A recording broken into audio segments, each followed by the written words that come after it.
Kimbra and Rich, thank you so much for joining us. Hi, I'm Richard Gregg. I'm the co-host of the Skeptic Psychic, and as always, with me, my wonderful co-host, just an all-around great person. Of course, everybody knows my sister, Kimbra Rodriguez. Hi, I'm Kimbra Rodriguez, also co-host of the Skeptic Psychic, also paranormal enthusiast, true crime enthusiast, all around great person, and I'm happy to be here today. True crime. Well, this is going to fit right up. I'm actually, very much into true crime as well, actually. Hence why we're talking today, and we'll get into why we're here just now. Well, in just a moment, actually. But just to begin with, then, Kimbra, how did this all start for you then to be doing the show that you're doing? And just tell us a bit about yourself and the show that you do as well.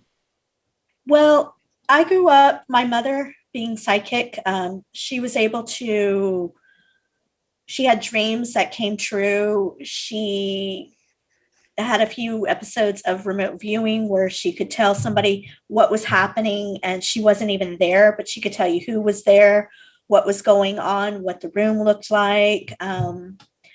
She also saw spirits. She saw the spirit of her dad's best friend when he passed away, as well as her father and several others. And I just remember sitting at her feet at like 3 or 4 years old, hearing her tell her stories to her friends and family of things that she's experienced and just being fascinated by it all. And so I grew up wanting to experience this myself. So I would read ghost stories. Me and my friends as kids would try to ghost hunt, but we didn't know what the heck we were doing as kids. And so I just grew up with this fascination. Getting older, I realized my brother had the same experience as my mother had. And so that fascinated me. And so we kind of grew as kindred spirits along this line of enjoyment and fascination with the paranormal. And we tried back in 2000. He would listen to Art Bell and all these other podcasts. And I found Dave Schrader on Darkness on the Edge of Town. And so we were like, you know what? Let's do this. So we started out on Blog Talk Radio. We did a few episodes on there. And then because of time constraints, it just didn't work out. So 2020, we're like, you know what? We've been wanting to do this for years. Let's just do it. So we started preparing, and in April of 2021, we had our first episode.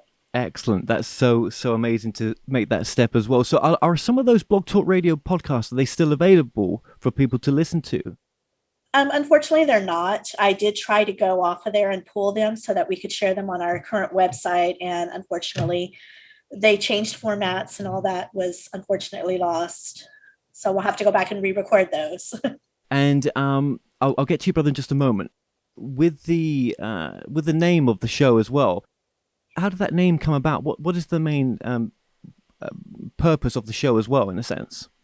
I like to think of it sort of as an irony because he is skeptic, and I am skeptic in the fact that we don't take everything for face value.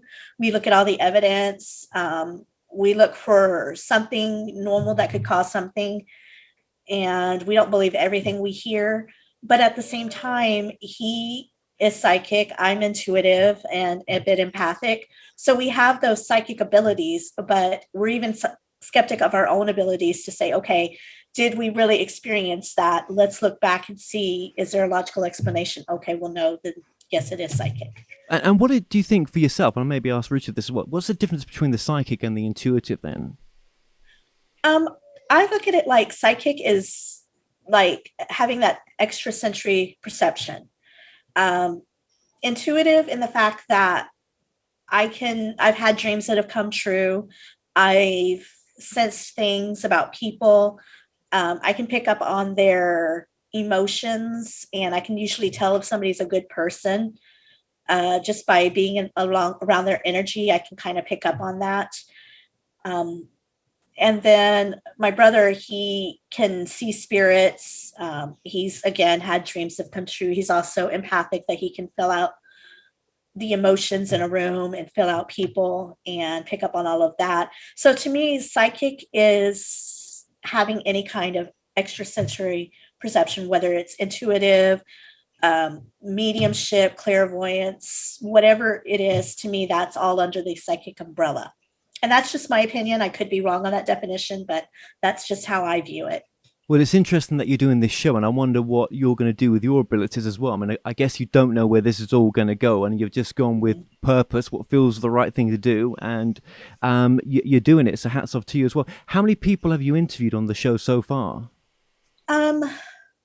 We haven't really had that many interviews. I would say maybe just a handful. A lot of the time it's just us. I'm sorry, my brother's pointing out we've actually had 7.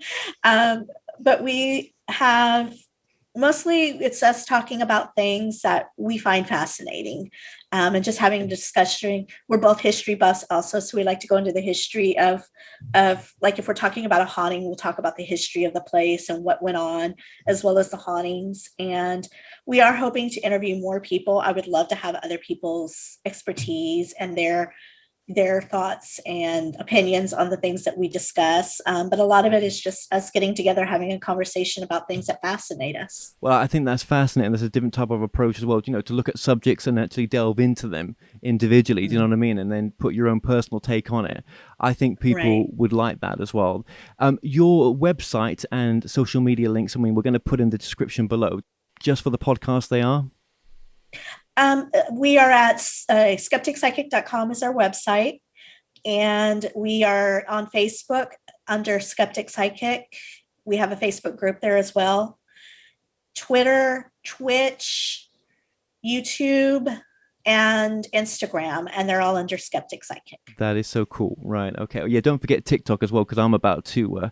yes, we are working on a TikTok. We don't have it up and running yet, but we're working on it. It's a lot of work, isn't it? Even with 2 people, it's a lot. Yes. Because you work full-time as well, and so does your brother. I mean, I know how much work this is. And, you've just got to keep going, and I suppose just do the content that you feel right to do, and, wherever that takes you, it's your channel. You can do what you want with it. Exactly. And you will build an audience in that. So thank you for that. And then, Rich, just going to yourself again, just tell the audience a bit about yourself and how this started off for yourself as well. All right. I was born December 16th, 1970. That's precisely 200 years from Beethoven's birthday. I like to bring that up because he's one of my favorite composers, I grew up, with a lot of imaginary friends, and began to question the fact, with my mom's stories, that maybe my imaginary friends weren't so imaginary. So I'd say about 8, 9, 10 years old, I started, getting into the paranormal, reading the little ghost story books as well. I could never go to a horror movie at the theaters. But if I watch it by myself, I don't get as scared as I do if, with just everybody's intense emotions and, watching that type of stuff. And as what I have, I believe is a curse. I don't like it. I would love to someday find a way to just get rid of it, but some people say no, it's a gift, it's wonderful. You should embrace that special gift that the Lord has gave me. Well, okay, yeah, it to me. Have you ever seen the movie? I believe it's it's a movie with Rodney McDowell where he plays a psychic. But there's into an official haunted house, they're doing the research, that sort of thing, and everyone says, there's been proof, how come you're not reacting to it? He says, well, I put a mental block on it. And there's one precise scene where he drops the mental block and he just screams, like all that information just pounding into his head. That's what I feel every day. And so I can't prove it. I can't, you can call me a fraud, a charlatan, that sort of thing, but that's the reason why I won. We chose the name together of the Skeptic Psychic. Right, it's a great name. It's a great name. I can't prove it, not to me, not to anybody else, but I'm going to find out the truth.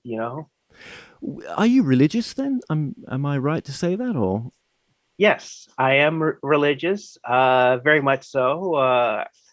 Back in 2009, I joined the LDS Church. And some people say, well, all those little, you know, those Mormons. I'm like, okay, can't trust them. Well, why do you trust the Catholic Church? Don't say nothing about the Catholic Church. That's your faith. So, do you feel that having this ability sometimes is in contrast or contradiction at all to the faith, in a sense? No, no, no. It's not a contradiction to the faith. Uh, it's just the my own personal feelings of You're on a I mean, journey, aren't you? You're on a journey. That's what it yes, is. Yeah. exactly. Mm. I've been on a journey since I was 5 years old. Yeah, join the club, right? Yeah. Yeah, yeah. That is very unique. And that fits in with what we're going to talk about as well, which is kind of strange. I suppose, where do you see yourself going with this as well? Where would you like to see yourself going? Are you just going with the flow with this type of content? I really, to be honest with Karen and myself, we're not. It's the journey is the ultimate joy, I should say. I mean, it's not about if we don't even go become the rich and famous or be on every single paranormal show, we'll be happy. Yeah, you're doing it for different reasons. Right. We're doing this because we love to do it. And if we make money on it, we don't. If we do, we do. Absolutely. Don't you find it's amazing though? So there's so many people coming in still doing these, starting up these, podcasts and everything.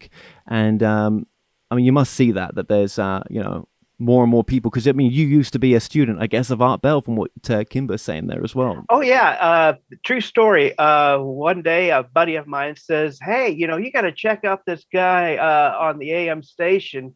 He's a weirdo sitting in a trailer broadcasting." And I'm like, "Okay." Tuned in midnight and got my first experience with Art Bell talking about solar flares. Classic. Well, he was great. He's a great influence for anyone. He cared about the subject as well. I know that from people that. Well, you can tell that, can't you, from the work that he did and the sort of legacy that's out there in his name as well, with the content that's still out there to listen back to. To me, also the fact of Art Bell not only talked about the paranormal, but also he talked about gun rights. He talked about the NRA. He talked about general life. He was the voice at after midnight that kind of like the voice out coming out of the darkness. That's right. Yeah, yeah. People have have gone to sleep with him on, and that's no disrespect to him. It's just that they had that he had that great voice, didn't he? Absolutely. Well, that's very interesting, and thank you for sharing that as well. So obviously this interview came about because, and I'm very grateful to you both for wanting to do this. What made you wanted to come on to this interview? And maybe I should set the sort of background here as well. So I came across you because I'm working on a docuseries, as a lot of people will know on my channel, which is based on a guy called Mark Richards. He goes by Captain Mark Richards within the community that we're a part of. And obviously I saw his wife had appeared on your show just a number of weeks ago. And you very kindly let me come on to tell the opposing opinion to that story. Now, why did you choose to do that? Can I just ask you both that? Me personally, I accept opposing viewpoints. I mean, our show itself, Kim and I both agreed that this would be actually a conversation, whether we believe it or not. We want a platform to where you tell your story, and we can sit there and ask you questions about it, whether we believe it or not. That's the whole different story. It's, I mean, we've got some interesting guests, and I can consider each one of them very friendly, very polite. No one's tried to hammer in and or treat us like we were do gonzo journalism, if you know that perspective. Yeah, or it's like we're showing everything down, and we're not going to let anybody else talk about it. And just before I go to Kimbra as well, now you've got a background in the military as well. You're okay to talk about that? Yeah, I'm okay to talk about that. I was just a lonely E3, just following orders. Well, yeah, just tell us the years and what you served. From 1989 to 1993, I spent 3 months in San Diego in boot camp, 18 months in the wonderful island of Guam, and my last 18 months was actually in the up in the SeaTac area in Washington State. And then you retired as? I didn't retire. I just served my 4 years as an E3. Okay, so you've got a DD-214 up there somewhere, obviously. I have a DD-214. Yeah, not classified. Not classified. Anybody can pull it up, look at it. I actually have what we would call dunk accommodations. It's like basically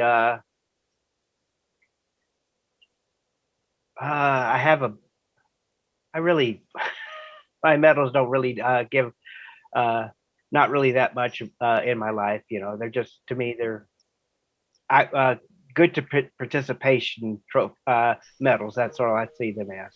Absolutely. And then, of course, and you've got friends that can validate you. Obviously, you're still in contact, I'm sure, with one or two, maybe. Tell me if I'm wrong. Right. Yeah. Yes, I am one of them.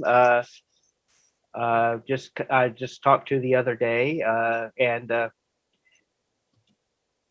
another one. We're planning to one of these days introduce each other to our spouses. So nice, very nice. Thank you very much for that. And Kimbra, would you say that's pretty much the same reasons for yourself when Joanne Richards came on, that you and for allowing me to come on as well? Would that be the same as your brothers? Yes. For me, I want to respect anybody who is interested in being on our show and give them the chance to speak. And as Richard said, even if we don't agree with all of our guests or we don't believe in everything that they believe, we want to give them the respect to tell their story and just have a conversation with them, as I mentioned before, and just, talk to each other. And we've become really great friends with some of our guests off the show. We've actually carried on and talking with them and become friends and keeping in touch with them. And to me, it's just all about that respect of, okay, well, you believe you're psychic, or you believe you've seen a ghost, or, you believe you can talk to ghosts, whichever you believe, we want to give you that space where you can talk about it. And, we'll ask questions and just, have that respect. So again, when you reached out to us, we wanted to give you that same respect where you could speak and give your point of view on things. I appreciate that. So when she came on, then, between you both, I mean, and I'm not here to corrupt your relationship with her. I'm really not, and none of us are going to do that neither, right? With what we're going to say right now. But intuitively or psychically, how did you feel about her story? Well, I felt she was a very nice person. I do believe she believes what she's talking about. And, that was the main important thing, is that she seemed very polite. She was very cordial, very, very open, very respectful. And I can tell that she wholeheartedly believes in this story. Yes, she does. Yeah. Well, I said that to you off air as well, didn't I? That, yeah, I mean, I've been a victim of mental abuse, and I think I'm starting now to recognize that within her. So when I was on the attack sometimes, because I got very angry during the continuous, making of this docuseries, because it's so convoluted, there's so much to it, every interview that Joanne's been on, there's a different part, there's a new part, or there's a change. Do you know what I mean? So there's so much still to do, believe it or not. And even to this week, I actually interviewed the retired district attorney of Marin County for 42 years, Edward Barbarian. And we're going to just watch a little bit of that in just a moment, okay? And I did invite her to come on. She doesn't want to know, For her, this is a 40-year-old murder case. Let this man rest. He's done it. He served his time. But I feel as well that she never... Well, she didn't want to talk about the opposing opinion, obviously, for her own reasons. Obviously, for obvious reasons, she is hook, line, and sinker brought into this story. I know you've only barely had a small chance to see the things I've sent you, but from anything I've sent you, is there anything that's that stands out, do you think? Well, I've had my own reservations about the whole thing from the beginning. As I said, I am a true crime enthusiast, so yes, I did find a lot of the case itself fascinating when our researcher first looked up the information for our interview. And I also have been a victim of mental abuse. So I understand how that is and how that can affect people. Yeah, I said to her, it's like a disease of your mind. Mark is like a disease of your mind. And I also said this to you, and I said this to her as well, that, I do feel that, we're all guided by a soul at some level, right? And even though none of this is true, it's still what she needs to break free of whatever or heal whatever she's here to do, right? And she would never be able to buy that, she wouldn't be able to, there's no way she would go down that road, because Mark, wouldn't have misled her to go on all these national and international conferences and talk shows to have put her out there like that. But that's exactly what he's done. And that's the real sad part of this, is the mental manipulation that I see of her. And I do feel sympathy for her right now. I do. My take is, it was only recently that I came to this conclusion, right? That I started to see it. And there's. What do you say? Well, I mean, we're going to get into a little bit of the story, because people are going to be wondering what we're talking about here right now as well. But it's a difficult one, and I said this to you as well. It's so convoluted. Thank you for that, and just and we will get into a bit more of a discussion here right now. But Richard, as well, your take on it as well. When obviously you've got your background in the services, this must have surely sparked some alarm bells for you. Well, again, like I said, as during the not only the ET element of the story, just the alarm bells going off. I did try to ask Miss Richards about the his DT 214, and she's like, well, I really can't look too much at this DD 214. I'm like, everybody pretty even if it is kind of a top secret, that type of thing, the DD 214 is just kind of a thing saying, yes, I was in the military. This is the rank I got out of the military. These are the medals. There's I can even go and ask my uncle, and I've actually seen my grandfather's DD 214. And nothing really too classified. About what's on there. See, in different interviews, she's saying different things, right? This is the hard part of it. So I think on your interview, and I might be paraphrasing this wrong, so I might be picking up from another interview, right? But I think parts of it were classified. Well, it was all classified, and she was unable to get a copy of it because even she couldn't get one. And she's got his social security number. And I know that when you do apply for a DD 214, that even if they've got it right, they may need something from you to say that you're connected with this person, but that will verify that the National Archives have actually got it, right? When I've done multiple searches, nothing's come back. And as you say, there's no such thing as classified DD-214s. But, she believes there is, and there's people around her that enforce this belief, other people that don't know what they're really talking about, right? So, of course she's going to feel this way. But actually, if she sat down with vets, but then again, Mark has manipulated it to the point where whatever Mark says, Joanne says. His dream is her dream, if that makes sense. I feel he saw her as prey, and that's exactly what she was, someone that could be manipulated to fulfill whatever it is that he wanted to fulfill, just like his original 1982 case, which I think we should get into. If you want to add anything to that, you can do. Well, actually, in a joking sense of humor, I saw a gentleman about late 50s, early 60s saying, "I don't have a college degree, but a DD-214 works for me." Right. Yeah.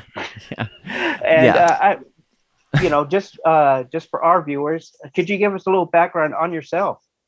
Okay, and then I'll go into the story of what we're talking about here, right? Please. Because it's so difficult to just start with something when it's just so big sometimes. My background is I was in computer software for a number of years, a lot of years, and I'd actually at one point I thought was going to get into the adult industry, right? Which was very different to this industry, right? I had all sorts of passions and things that I wanted to do, right? And in the 2008 collapse, back in the day when the big collapse happened, it affected my software business to such a degree that I said to myself, never will I put myself in a situation where I don't have a backup of some degree of some sort to be able to go get a job that's going to be, decent enough to bring a decent enough wage in. And at that point, I decided that I was going to, because I was listening to Art Bell, Alex Jones back in the day, all that good stuff, right? Well, not so good nowadays, right? But I actually liked Alex Jones from the production value. I've always said that, like the production value of what he was able to produce content-wise. But then, I went to uni and did inspired by Art Bell, and did a 3-year degree course. 3-year degree course in radio broadcasting, and on the final year, I transferred my degree, just like Mark latterly transferred, to become a captain, and I transferred to television, so my degree is in television broadcasting. And, of course we cover journalism 101. I mean, you're going to do that, right? But to, maybe one day I might do a master's in journalism. I'm not sure yet. But then this led me at uni to do my talk show on the paranormal. So I started the More Show from uni, and then got on a number of FM stations, eventually gone onto TV in the UK, and that dream came to an end, and then decided that actually the future was in online broadcasting. So kind of joined up with a local radio station in Wales where I was living, and started broadcasting from their studio, and went on from there and have continued it to this day. And now I'm evolving into a news network now, the International Spiritual News Network, the ISNN, where the More Show is going to be one of the shows on my network. And we're also going to look at the news from a spiritual perspective, a deeper karmic perspective as well as telling the news. But we're going to be a network, so we are going to be producing content. That's all a bit of a way off right now, even though I'm transferring over to it. But my main thing right now is to complete this docuseries, which probably will go out on the ISNN. So it's a little bit of my background, and obviously I'm in the US right now. I'm now living over here. I'm just going through my immigration process, and boy, doing a documentary takes time, right? They are to do it justice, they're no easy feat. I know Joanne said, she could have, I'm paraphrasing what she said, that she could have done by now, but no way. I mean, this is, to do it justice, to tell the story as best I can do, then, it's better to just get it right, okay? So I started this docuseries. I've done a few docuseries. One's in the subject of channeling as well. I've interviewed over 110 channelers so far. That's called They Call Us Channelers. That's on top of the More Show content. But yeah, Mark Richards started in September 2018. There was a gentleman called Jeff who initially introduced us to the story. I just interviewed Kerry Cassidy in California, just outside LA, and then this chap Jeff saw the interview and told me that there was another side to this Mark Richards story. So eventually, on my journey of filming the channeling docuseries, I met up with Jeff, and yes, there was another side to this, right? I went to Kerry Cassidy when I got back in the UK, and I explained, do you know there's another side to this Mark Richards story, that actually it looks like there was a court case in 1982. He's not a captain, and that he was part of this murder. And I've got the tape recording. People on my channel would have heard the tape recording. I might play just a bit here of the tape recording, right? I don't know if my video's working. I don't think it is. Actually, I'm not going to use video because we have a very low bandwidth here, so it's better okay. not to. Let's just use the audio. That's fine then. Yeah, that's cool. Yeah, sorry I kept missing you and everything else. That was my fault a little bit. I just got back to the UK yesterday. He is actually innocent. Yeah. Now, I'm going to record this if you don't mind. Oh, and sure, by the way, sure. You should turn your video off because it still looks like it's trying to put video on, which is dragging down the bandwidth. No. The main thing was, that this man was, had been innocently framed, and I think anyone watching or having seen your interviews with this guy would have felt the same way. And I wasn't thinking of Mark Richards. Do you know what I mean? Much when we did the interview with yourself, but this was a chap that had contacted me before years ago when I released that first interview with Joanne. After the interview, he contacted. Well, I say contacted. We had a slight email exchange, but again, I forgot about his email exchange. Loads of other things going on. That's not my life. But when he recontacted me again while I was at Contact in the Desert, he was like, this is the guy that sent you that original email. And I was like, oh, hang on, I do know you. And then it got into a bit of a heated argument because I really didn't want to know about it. Do you know what I mean? Unless he's got some really good evidence that this man's innocent, you can't go around and just, saying that someone is guilty. I mean, that doesn't work in my book. You have to be provable. Do you know what I mean? And at the same time, I didn't want to get involved in it neither because, I'm making a documentary on channeling. I mean, this is, it's stuff I cover, this stuff, but it's not stuff I'm focused on right now. Do you know what I mean? But sure. It was kind of obvious to me then that this murder really did take place, right?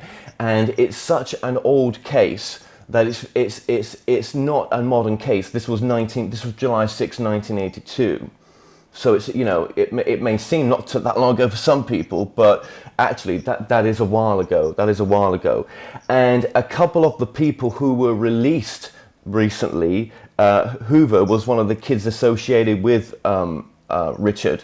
Sorry, not Richard. I mean Mark. That was enticed by Mark to make the murder happen. He was released recently in 2007. So on Seattle Times and ABC News, I've also got the articles for those as well, where Richard's accomplices were released. It was actually a bit of a little famous case because this guy was a complete nutcase, Mark was, in some respects, because he wanted to set this new camera up in the Golden Gate area. I know it sounds crazy what I'm saying to you, but again, reading the court documents. You're assuming that I know nothing about the case when I've done a lot of investigation. So right. I know all about that. And actually, He wasn't a nut, and he wasn't doing that. And the whole thing was manufactured. But it's, I understand the perspective out there, and I understand the links and the things you've read. So what is I guess kind of wanting you to cut to the chase because I don't have a lot of time. I'm packing to go to Barcelona, etc. Sure. So if you could, what new information was this person trying to provide? Well, I never knew about if you knew about these links before, I don't think you that's not like out there as these links are out there and people can just find them. Most people go along with the story that Mark Richards is telling you, and they don't know about the opposing 22 links or 23 links, as I'm telling you, that they won't know about those. No, it's all you have to do is do a search on the web. You can find this stuff. I don't think most people are doing those searches. They'll just take it as absolute. Well, that's their business. Yeah. I mean, that happens with everything I release. they'll take that who as could that. say what people investigate and what they take the time? It's dead easy to put a search term into Google and start your search. Sure. I was one of those people that wouldn't have done that. I don't think. I don't know why. I just wouldn't. It's just not something you do. Yeah, whatever. Fine. Because it's like it's so out there. The story is. It's so interesting. But what the interesting part about his backstory about in the court cases was he was so out there anyway. In the original court case, he had this. He wanted to be the new King Arthur and such, and put this new. Yeah, this is not accurate, but nonetheless, whatever. Well. You got to understand, this is an intelligence agency operation, and that could be the truth. It's going to have whatever details they decided to paint. That could be the truth, but what if that wasn't the truth and the opposite was true? Have you considered that? Well, of course, anyone can entertain both sides of the story, but what I'm saying, Kevin, I'm trying to cut to the chase here. Are you bringing me new information? Are you just saying, go look at those links? I've already done that, so that would be the end of this conversation. If you have new information, if that guy has new information, then what is the new information? Well, obviously I didn't know you knew about that, so you know about those links, right. Well, for God's sake, I'm an investigative reporter. I'm interviewing some guy 8 times. I go to the trouble to go to prison. Give me a little credit here. I do investigate my people and their sources, etc. So, I do as much due diligence as I find necessary. And yes, of course, I've investigated the case. But would you ever... Actually, just so you know the background, I investigated the case before I was ever in Camelot. Right, so you because you knew of Joanne back before then, yeah. And I determined the guy was innocent and that I wanted to interview him before I ever knew I was going to be an interviewer. But strangely enough. But what if he wasn't? Well, of course, what if he wasn't? That's always a possibility. But if he wasn't, you have to if he rely on your own. But if he wasn't, own inner whatever kind of thing. Sure. But I can't tell you what to think. I don't want to tell you what to think. But you're making a call to me. You're claiming this guy calls you. Did the guy call you just to direct you to some investigation that you could do on your own that, any regular person can just do? Or did he give you new information? Well, I never knew about any of this. So to me, it was new information to me. I get that. Yeah. And I was going up to the Irons Institute to do a bit of filming for the documentary I was making. So he was only a couple of hours beyond that. So I did a little interview with him just to film him. And to me, it was to me, it was all new news. But obviously, as you're saying here, this is all news that you've covered before. To me, the thing was, right, well, if he wasn't innocent and he had actually done these, then him trying to create this coup would have been just as crazy as the information he's bringing out now. What if he is not telling the truth? That's all I'm saying. Yeah, what if he wasn't? Duh. This is, it's just like, that's true of any case. All I can tell you is, I've sat with a man for hours on end. I evaluated him. I evaluated him based on my intuition and my investigation prior to every meeting with him. I've spent hours with his wife as well. A person has to make their own evaluation, as I said. Now, of course, there are going to be people who are supporting the family of the murderers. And keep in mind that Mark is supposed to be, of all things, the mastermind, which is complete absurdity, of 2 people who did the murder. He didn't do the murder anyway, from the point of view of the state. No. He never put the screwdriver through the heart. He never put you believe that this concocted story, and it's just. The whole thing is ludicrous. Fine, if it doesn't matter, what you can believe whatever you want. This looks like a very genuine kind of backstory on this what this guy was up to, and his accomplices as well. Now, of course, he never committed the murder, but he was the one that egged these 17-year-olds on at the time. That's what they're saying. He was the one that brainwashed them in a sense. So yeah, right. Yeah. Good luck with that. Okay, fine. I agree. Yeah. But the thing is, most of the people that took part in this case, the superintendent and other people, are dead, right? Not dead or dying, or they're not around, or they're just they're now. That's convenient. Yeah. Sure. Well, it is and it ain't. But you know, there are other people that could be traced into this case. If you put the homework in, you would find that you could really trace the real people involved in this case. But whether it's the 2007 release of Hoover or it's other people, you would. Okay, let me ask you this, Kevin, because obviously this guy had nothing new to add. No. Have you ever investigated a false flag? No, just wait 1 second. Have you ever investigated a false flag? Do you know what I mean when I say a false flag? I know what you mean by a false flag, yeah. I know what you mean by a false flag. Okay, have you ever tried to investigate one? Well, let me ask you this. Would you put these links out in a new video just to say, look, guys, here's this case. No, because I don't. No, that's not what I do. I have no interest in that. Why? I mean, I'm not a reporter trying to investigate his murder case. But then, if I was covering the Mark Richards stuff like you have done, right? And if someone else came to me with, you knew about the links before. You knew about the 23 plus links online anyway, it's right? Out in the public domain. You can investigate the case anytime you want. Why wouldn't you just have the opposing there in the video to say, look, here's what he's saying? No, actually, that's not what my job is. I mean, everyone does what they want to do about these things. My job is, and our discussions are not about a murder for which he was framed over 30 years ago. And, you know, even at this time, you know, he, again, as the mastermind, you know, there's a law on the books right now saying that somebody should be released from prison if they were a supposed mastermind of a murder because they were not the one who did it. And so that Mark is actually way beyond his stay in prison for any kind of involvement, if you want to call it that, in this situation. Well, but in my view, he's completely innocent. He was off the planet when the fucking murder happened. Well, if that's the truth, yeah, but if that's the truth, if he was, yeah, but if that's the part truth, of the secret space. Look, you know, if you don't understand, I mean, I have so much evidence of the way this works. Have you ever looked at Obama's birth certificate? I mean, you really got to get a grip. You know, this is a whole different way of looking at reality. The false flags, the reason I ask you about false flags is that if you investigate false flags, you begin to go down a rabbit hole, which is unbelievable, of people who are lying about people being killed. I mean, listen to my interviews with James Fetzer. Ask yourself why YouTube doesn't want those interviews out there in the public. They've deleted them off my site.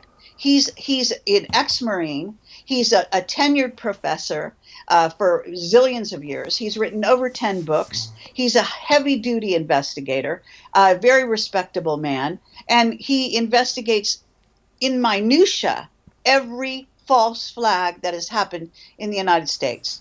He's obsessed with it. And so what you really have to do is look at the false flags, start to see how evidence can be manufactured by the secret government, by law enforcement under orders from higher ups, etc., and disappeared, etc. You really have to go down that road. It's a fascinating journey, and I encourage you to take it. I don't have time right now to educate you as to all the steps, but I can encourage you to watch my James Fetzer interview, which is no longer on YouTube. It is now on Steemit and also on, what is this called? BitChute. So if you just go to BitChute, you put in Project Camelot, you should find it, no problem. You know, this is the reality. Manufactured evidence is so common. Okay. You know, look at Pearl Harbor. That was a fucking false flag. And if you don't know this stuff, you need to get educated. Let me ask you one thing. Tompkin, this was a false flag. Yeah. The governments knew. They set it up. Yeah. They staged it. I wouldn't be absolutely surprised in some of those cases that they were staged or things that happen on purpose to let things happen. This is what goes on. Yeah, so if you don't want to believe, evidence that you see in front of you that these people think they're giving you and so, it doesn't. It's your choice. You know, you have to rely on your intuition. You have to rely on your ability to investigate. If you think that I should be putting those links on my website, I appreciate your opinion, but I'm not doing it, okay? Because I think it's bullshit. No, I mean, if I died, I mean, we're not questioning that there was a murder. It was in the news and everything, and apparently that much was true. The murder happened, right? So who did kill him? Who did kill him? And claim that I masterminded it. How can I counter that? Seriously, but then, it's a method of the mind. You're talking about a man who didn't come with any kind of instrument, show up on the scene or anything. He was supposed to have masterminded. And that is a mental. Did David Koresh mastermind? Whatever that was called. Waco. Are these people responsible? Did Jesus persuade people of things, or did he verbally did you record his voice? Did he actually write in the Bible those words? Well, we don't know any of that, but we're talking about this particular case. This is what we're talking about. Think about it. You're talking about, it's basically, when you reduce it all down, it's fucking word of mouth. There's nothing that can prove it. Absolutely not. I don't. This murder victim, I can't prove a thing. I wasn't there at all. No, none of us were. It's not about whether you were there. I'm saying what he was accused of was masterminding a murder. And I'm saying to you, you can read all the evidence you want of the murder, but you cannot prove that those 17-year-olds were brain controlled by him. Who else could brain control and who's very likely to mind control people?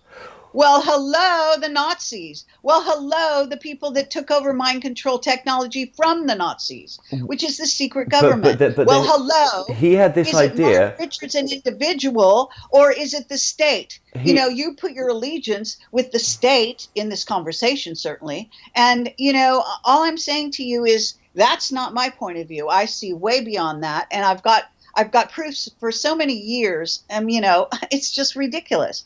All I can tell you is look at Obama's birth certificate and ask yourself, that fucking guy was president of the United States, and the lies are just so plentiful, it's unbelievable. So, get a grip. This is the reality we live in. I didn't create it, but I can tell you that if you want to believe the evidence that this man is showing you, that's already very much in the public domain and has been for 30 God knows how many years, do so. It's all right. If you want to put it on your website, if you want to put all the links for people, you've done an interview with me, which is not very nice because it was visually horrible.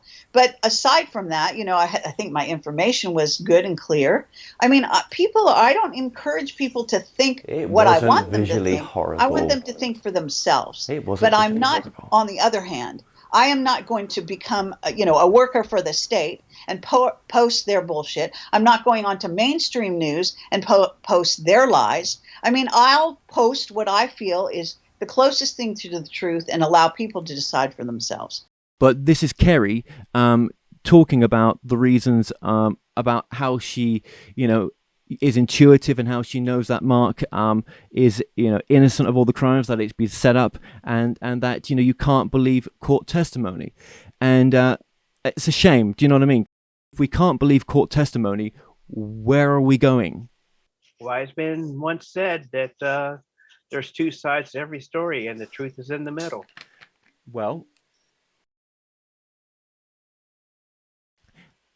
that wise man did say that.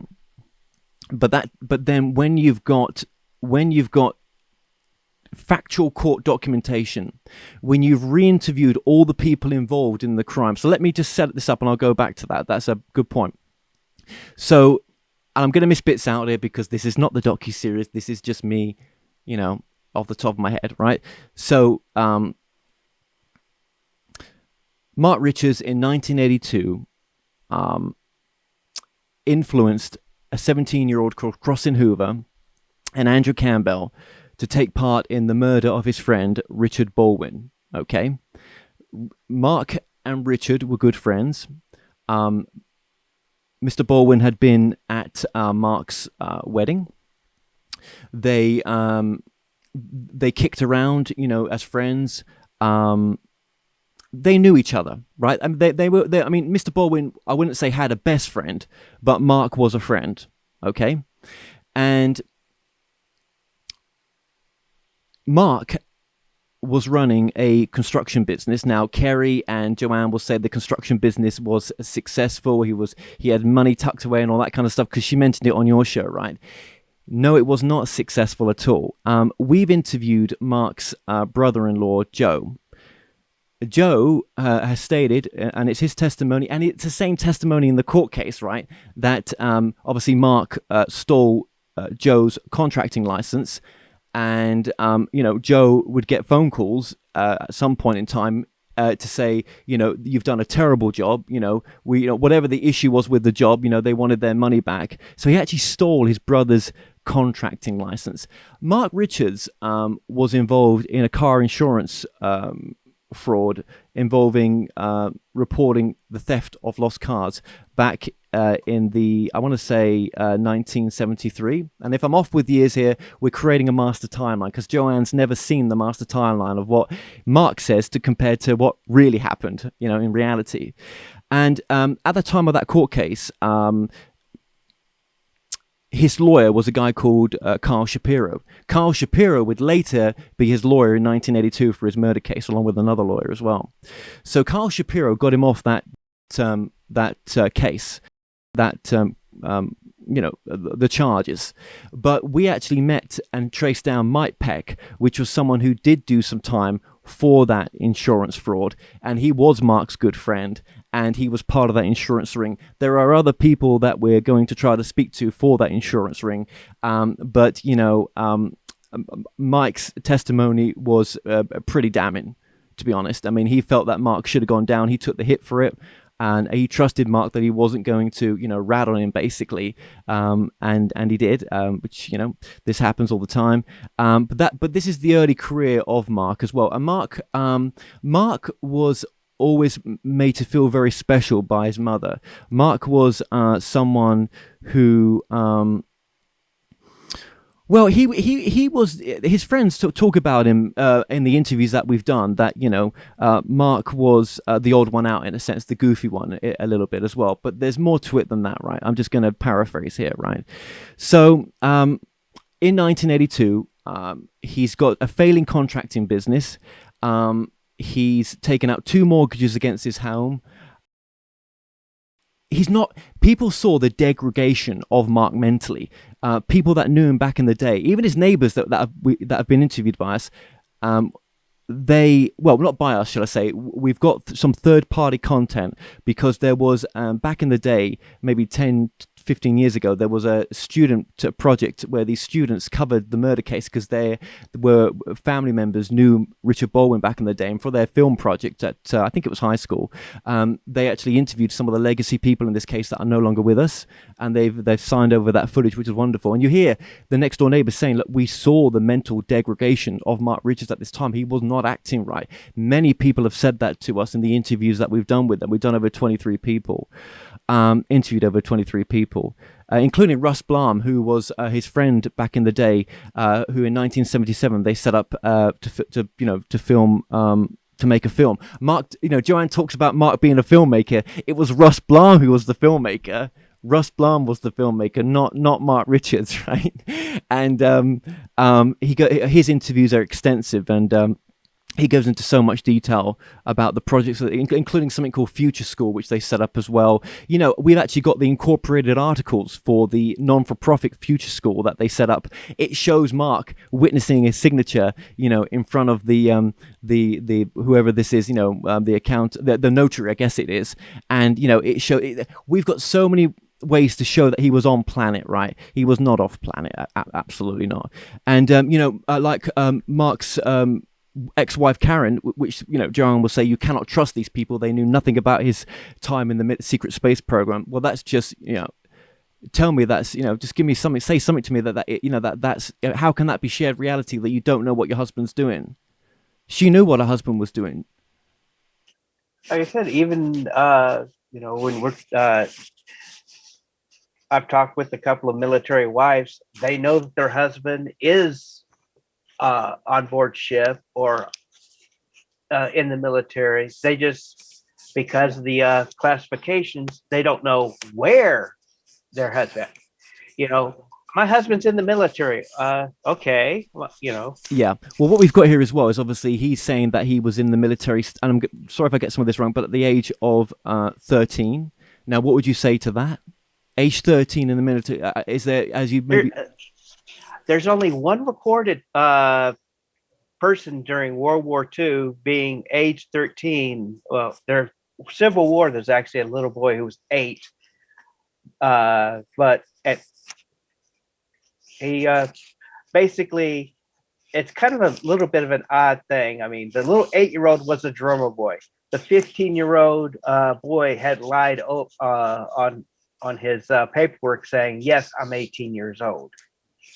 So, well, we're also going to put some of Mark's timeline on the screen as well. We'll share that, and maybe we can go into some sort of order. But just to talk about what this is about, in its context, because there's so much to this. In 1982, Cross Hoover was hired by Mark.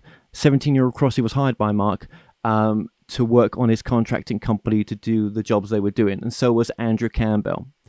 Previously to Andrew Campbell, there was a guy called Willie Robes, and Willie Robes was the first person that was asked by Mark to murder his friend Richard Baldwin. Willie didn't want nothing to do with it, and unfortunately, he hired, or shall I say, introduced Crossin Hoover to Mark, because he knew that, he just wanted out of Pendragon, right? Which was the cult that Mark had set up, and we'll get into Pendragon in just a moment. And Willie actually joined the Navy at the time, and he got out that way. Now, Crossin Hoover actually went down with Willie to join the Navy, I believe, and he wasn't allowed to join because he didn't pass the test at the time, whatever practical, theoretical test it was. Do you know what I mean? He just was. He wasn't. He had learning difficulties. Crossy did. What Mark actually did was play on Cross's weaknesses, how he hated faggots, as he called them, paedophiles, and scum of the earth. He would get into Cross's mind. And because I've interviewed Crossy for 3 months, who's Mark's crime partner now, you'd call it. He's in an opposing prison. He got 25 to life, his sentence was, and he's still not got out now because I don't feel he's been ready, but he might be getting there, right? And in that 3-month testimony over recorded lines, his testimony never changed from the day that he was arrested at 17 in 1982. So what happened was there were Pendragon meetings, and we believe that these meetings were ways to just make sure that he got the most susceptible, kids that would actually, maybe be ones that he could manipulate. And it wasn't so much Andrew, it was Crossy that was the real one that was able to be manipulated. And on July 6, 1982, Mark was doing a job at Mr. Baldwin's house. And there was a chap there called Tom Mills who was with his stepchild at the time. And Tom Mills placed Crossin Hoover, Andrew Campbell at the Mr. Baldwin's apartment. That all came out in court. And skipping through a few things here, right, which will come out in the docuseries, or maybe we'll talk about. They went for lunch, and it was placed upon the two boys then that this is it. This is the day. We're doing this after lunch. Dick is gonna die. Dick is a pedophile, Dick is. Well, he had actually, said a lot of bad things about Dick leading up to the murder, just to get, to coax them in, and then the deal was made that they would be paid for the deed. He would split the assets of Mr. Baldwin with the boys, and they would get the guns that they needed to start their cult, which would be the succession or the takeover of Marin County at the time. He was planning to take over Marin County. Now, Joanne denies all that, and of course Mark denies it, but in the 1982 court trial, where over 21,000 pieces of evidence plus were put into the trial, maybe not all that, they collected that amount plus, but that there was maybe not all that amount that actually was shown to the jurors, because there was just so much, right? That was part of the plan, but obviously that plan was just a load of nonsense, because it was really just to get his to get rid of Dick.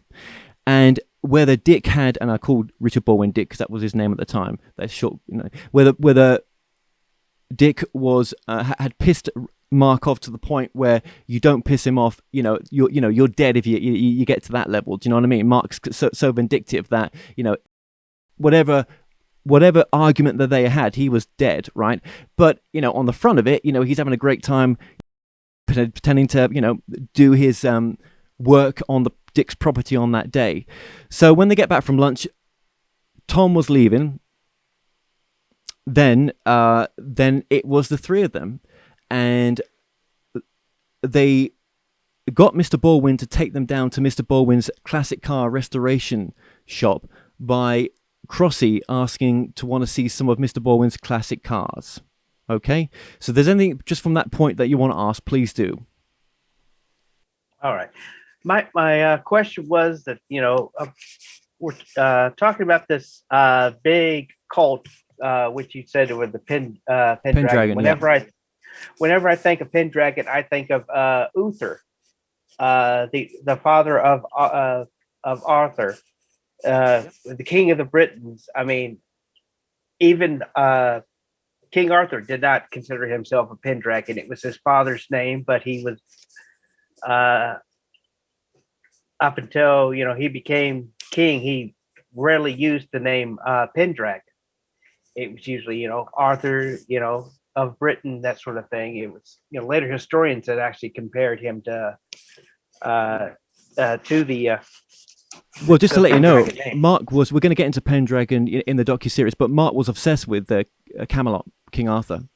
He was obsessed with it. And even when we went to the next door neighbor's garden of Mark's current old house, where Joanne was before she went to Oregon, the neighbors showed us some of Mark's old castles. One was in their house, and then one we could see from a distance because the guy knew where it was in the garden, just in the back of the garden, so he pointed to it. And it was crazy to see, and he had a room that his mum had made as well, called Tiny Town, which was a sort of, I guess like a Camelot themed room. Do you know what I mean? So this was something that he was obsessed with. He loved, the whole Camelot thing, which is kind of, strange. Well, I've met several people who claim themselves to be Merlin. Oh, don't they all? Right? Yes. We're all Merlin. Yeah, we're all aspects of that sort. Yeah, I know. Who knows, right? Who knows? And he certainly thought so as well. I mean, this is, well, I'll just show you. This is volume 1 of one of the books he was writing at the time. There was 7 volumes of this that the police took away. This is Imperial Mirroring Book 1, which Joanne's published. And there was much more than that. And in the other volumes, it talked about the takeover of Marin County. It just didn't say it in here. Whether she releases the other 7 books, I doubt it. I mean, I'm not sure how much of a bestseller the first was, right? Now, the other also question I would possibly ask, and now it's just because Joanne did bring it up, the ET side of this murder story, I mean, that is one of the most compelling things about that, the fact of, oh, yeah, well, he was actually doing this. Oh, wait a minute. He was doing this all because he had the top secret clearance and he was off doing space things. Yep. Well, and Andrew's testimony and many other testimonies, he was there. He was there. What Joanne's been told by Mark is that, Andrew's a CIA, or maybe she would term it New World Order, has New World Order connections in the family. So does Crossy. I mean, what fucking nonsense, right? Excuse my French, and it's supposed to be PG, but when you meet these people, New World what would they? That's what they would say. It took ages to track Andrew down. Even to this day, he's affected by what he did. When people find out locally what he did, or friends find out, somehow it just destroys the life that he's built up. He got away with it with giving state testimony. So they take Mr. Baldwin. So Andrew stays at the house. His orders are to ransack the house. Crossy and Mark head in the truck of, I guess, Mark's truck maybe, to the garage.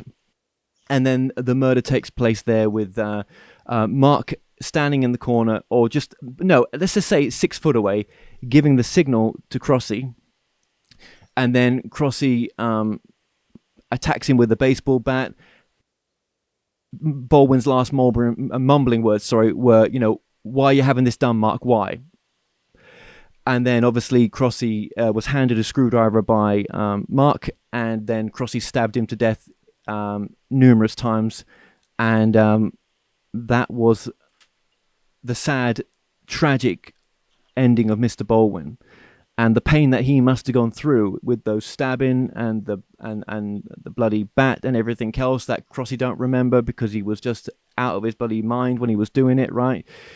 And when they came back, so they wrapped the body up there, and they came back and to the house, and Andrew came to the front door, something like that, and and they said, "Is it done?" And they could, and just Mark said it was bloody disgusting, and God knows what state they were in blood-wise, but they'd cleaned a lot of it off. But I'm sure there was splatter on them. Crossy lost the plot at that point at the house. He's just on a bike, just riding outside, just like a child, because he's separating reality at that point. So Mark is shown by Andrew everything that they found at the house, including marijuana, guns of Mr. Baldwin, and cash. Then that day they go and buy a boat. Mark is there. That's one of the witnesses is the boat buyer. Mark, Andrew, and Crossy are there buying the boat. That night late evening, they take the boat to the garage, lower Mr. Baldwin's body on the boat. Then they go to the marina. At the marina, the security guard identifies them all because the security guard at night sees them all there, asks what they're doing. Now, they all had guns at that moment. And at that moment, I think that had something gone wrong, that man would have lost his life as well. It would have just been another one added to the boat, right? But he lets them proceed, and they put some money through the door, which was money to be given to have the boat there. Say that they're going to go out fishing, and they then try to dispose of the body. When they first tried to dispose of the body, they couldn't get it to sink. Eventually, they tied an outboard motor to the body, but as the retired deputy Edward Barbarian has said, the chain was too long. And as the tides changed and as the gases in the body expanded, eventually a week later or somewhere around that time, the body floated up. So for a Navy captain to make such a trash job, a trash job of disposing of the body, it doesn't make any sense. It's not true. And at the time when they were disposing of the body, Andrew and Mark in the end didn't want nothing to do with it when they were banging the body with the oars and stuff to try to get it to go down.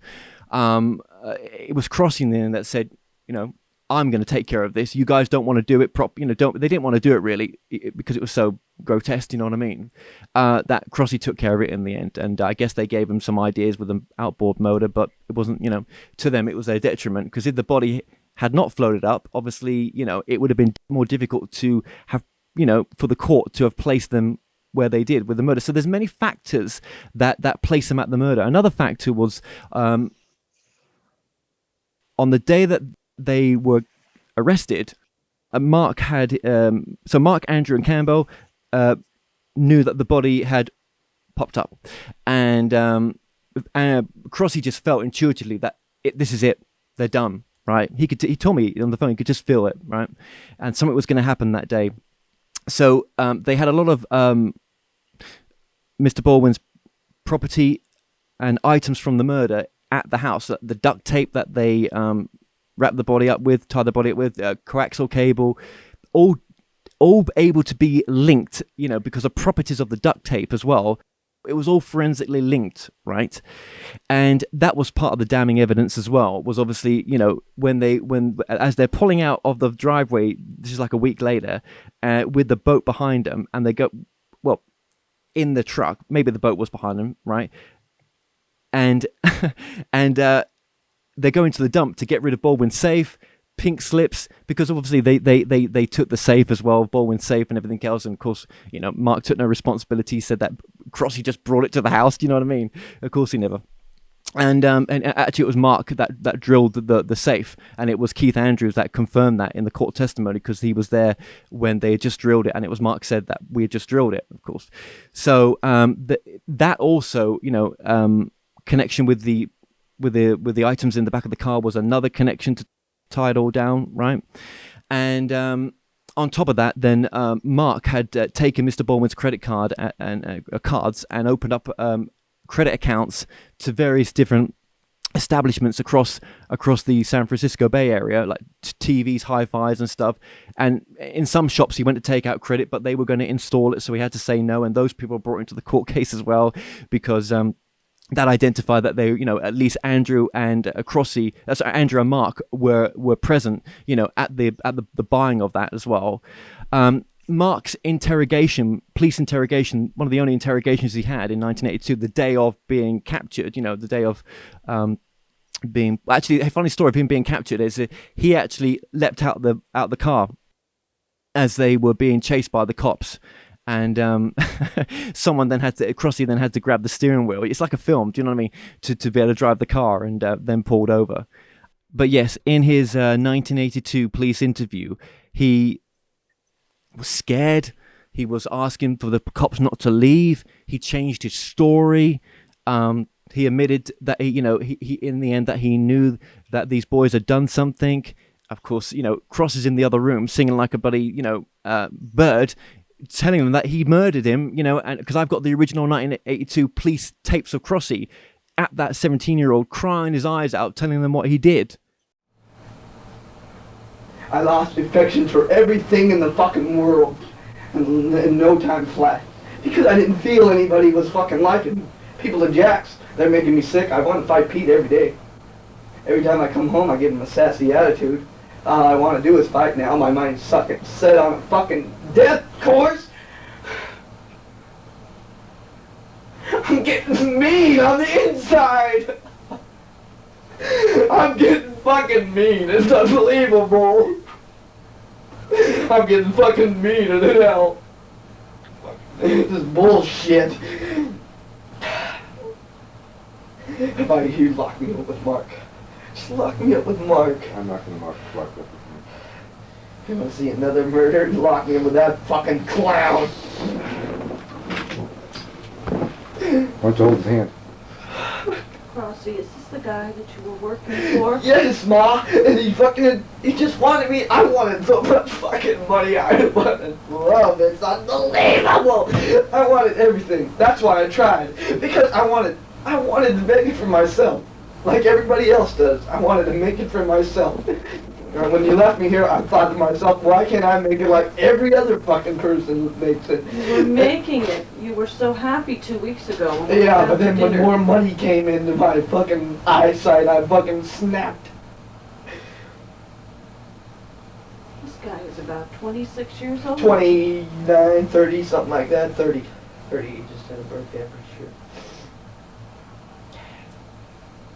He's sick, Mom. Remember when I told you back when you guys fucking thought I was nuts when I told you about Marin County?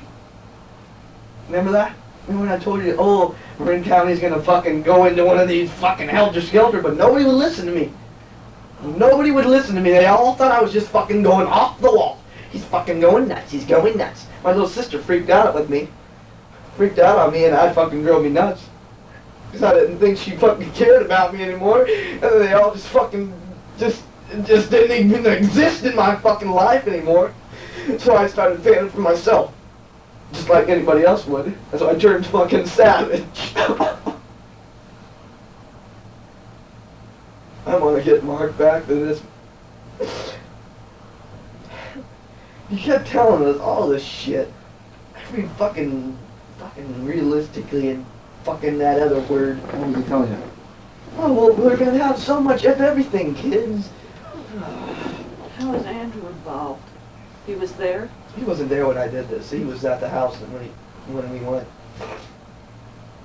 Andrew, all he did was he was a thief, Mark was a brain, and I was a murderer. Could you elaborate a little bit about what kind of things Mark told you to get you so antagonized like that? Or make you feel the way you feel? And I told him that, what kind of types of people I don't like. I guess that was a fucking mistake right there. Because everything that I told him, half the questions that I said were inside what this guy, Dick. Yeah. So that's just... So he built up a pretty bad picture of what Dick was in your mind, right? Uh-huh. Okay. And I just flipped. How'd you meet Mark? Through a guy named Willie, and he took off to fucking Navy. How long ago? A week. Monday. He left Monday. No, I mean, okay, how long ago did you meet Mark? I'm sorry. 3 months. 3 or 4 months. Fucking damn mother... Oh, where is he? Just let me have him for 10 minutes. Well, is he saying that? He's telling lies out his asshole, Mom. The guy never told the truth to us, so why should he tell the police the truth? He's never told... The people we work for, he never told the truth to. Well, if Andrew wasn't there, he's only an accessory. He's not an accessory, Mom. He helped me touch the guy. He was carried the guy. So he's just like I am. And see, Mark... See, And the Mark thing was is just that money, standing in the money background. talks and crime walks. That's all Mark did to us. Because Andrew is just like me. If there's money around, that guy's greedy for money, just like I am, because he doesn't have nothing either. So we all want money. And then when he told us there So was while money you involved, two were doing all this little dirty work, he was wasn't just doing standing there shit. watching. he was watching the whole time, handing me screwdrivers, handing me knives, He handed you the knife. and screwdriver. I slapped. When I hit him in the... Ma, listen. I crushed his head. I hit him once, I stepped back 10 feet. I came back in, hit him about 3 times. I stepped back again, his hand went back for his back like he was going to get a gun. I stepped over onto his chest. I slammed a fucking screwdriver through. I put a knife up there. I stepped on the knife crumbled into a billion pieces. I grabbed another regular knife, screwdriver. I stuck it through the side of his head, and I stuck one through the side, right there in the tipple. And I turned it around like a blender. These people, like Joanne, have said they've read all the court transcripts and there's flaws within it all. Some of the flaws that she speaks about are just so crazy. And I put it to the retired deputy of Marin County just the other day. I mean, things like, well, anyone that knew Dick knew that Dick, only wore shorts and the body, because I had the autopsy pictures, and what she was doing with the autopsy pictures, I don't know, but I had the autopsy pictures, but I gave it to someone, so I don't have it anymore. But he was wearing shorts and trousers, and everyone knows that Dick doesn't wear trousers. I'm like, what is Mark feeding you to even think that's an opposing opinion, right? Or that Mark's defense team wasn't allowed access to Baldwin's body. They weren't allowed medical record access to figure out whether the DNA had linked to, was that the body or not? Well, when you read the actual court transcripts or even the preliminary hearing, it talks about they took Mark's blood. There was blood, enough blood in the body to verify it. Mum verified it. She had to see her dead son in that bloody state, and dental records identified it as well. There's so many little things that Joanne says that are just, it was embarrassing to have to ask the DA of 42 years who's done over 300 cases, these types of questions. But what do you do? I mean, we've got to represent Joanne's take on it as well. Quick question, if you don't mind. How long did it take them to actually find Mark as well as the other boys? Well, it was. I think it was about a week. Now, she says as well that Andrew changed his court testimony 3 times. And she also says that Andrew's testimony was hearsay. But when you speak to the retired DA, hearsay is allowed. Where she's getting that hearsay is not allowed, she's saying that his testimony is hearsay. When you listen to which she was invited onto, and she don't want to come onto it, she didn't want to come onto it, she was invited to be as part of that group discussion, says a lot when she didn't want to be invited onto it, doesn't it? That's just not the case. She went into detail about how his testimony was allowed. And, when she says that, they changed the date of death 3 times, well, unfortunately, like the Barbarian said, we were trying to do our best on, because there's the body had been discovered, then you've got to sort of backtrack it as best you can do to, when his body was dumped into the bay. It all made sense that it was the day, July 6th. You had some great detectives like Ted Lindquist and Walt Costa that, put a lot of time, and many others as well, which we'll talk about in the docuseries, that got this down to a T. There was a big team involved in this at one point because there was so much evidence, so much testimony. Even Karen, in the end, remembered him coming back at 3 o'clock in the morning. What was he doing coming back at 3 o'clock? Going out for fishing? I don't think so. So, yeah. Might be. I've gone I out don't fishing think right so. after work a couple of times, Oh, yeah. Fishing for a way to get out of it. Right. He even took Karen on the boat within that week. And she realizes now when they were out in the marine on the boat, he was looking for if the body had risen. He was just going over his mark. which is interesting. So if you've got any questions, I could keep going. To me,